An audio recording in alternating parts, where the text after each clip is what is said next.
Everyone, খুব দুঃখের সাথে বলতে হচ্ছে যে সম্প্রীতির বার্থডে দিন আগের রাত্রে হঠাৎ করে শরীর খারাপ হওয়ার জন্য হসপিটালে ভর্তি হতে হয়েছিল।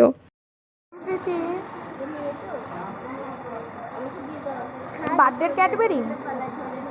ক্যাডবেরি খাচ্ছ? টেস্টি খাও। জানি অনেকেই আমাকে জিজ্ঞাসা করবে যে ওর কী হয়েছিল, কেন হঠাৎ করে হসপিটালে ভর্তি হয়েছিল বা কিছু। তো সেটা আমি তোমাদের বলছি, আগে আমার ভিডিও দেখতে থাকো। তো তোমরা দেখতে পাচ্ছ যে ওকে হসপিটালের পরের দিনই ওকে আবার ছুটি দিয়ে দেওয়া হয়েছিল।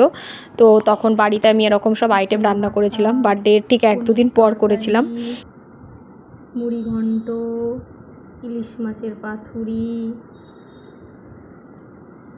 চিংড়ি মাছের টক, চাটনি, কেক, পায়েস, কাতলা মাছের পেটি। এটা কি মাছ গো মা?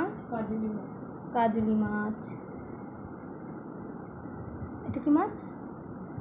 পমফ্রেট মাছ, তেল ইলিশ। এটাকে কি বলে? রুই মাছ, চারা রুই। এগুলো তো বলবো পরে নাম। থালায় আছে বিরিয়ানি, চিংড়ি মাছ ভাজা, পনির ভাজা, উচ্ছে ভাজা। এটাকে কি মাছ বলে মা? মোরলা? কাঠমোরলা। আর ওটা কি? আলু ভাজা, পটল ভাজা। ওখানে কি বলে ওটাকে? শসা। এটা আমি করি। তো এবছর আমার মা আবার ওকে আশীর্বাদ করছিল, সবাই দেখতে পাচ্ছ।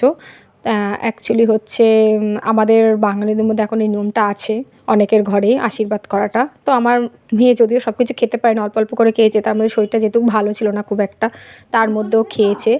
আর ওর শরীর সত্যিই খুব খারাপ ছিল। অ্যাকচুয়ালি চলো তোমাদের বলছি ওর কী হয়েছিল। অ্যাকচুয়ালি ওর হয়েছিল হচ্ছে মানে খুব জ্বর হয়েছিল।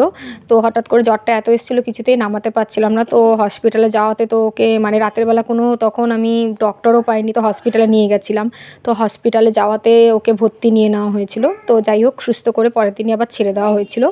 তো পরের দিন এসে ঠিক 2-3 দিন পর ওর বার্থডেটা আমি সেলিব্রেট করেছিলাম। অ্যাকচুয়ালি যেদিন ছুটি দেওয়া হয়েছে সেদিনই ওর বার্থডে ছিল। তো জাস্ট একটা ক্যাডবেরি ওকে খাইয়েছিলাম। আর এখানে দেখতে পাচ্ছ যত রকম আইটেম ছিল বা কিছু, এগুলো সব আমিই করেছি।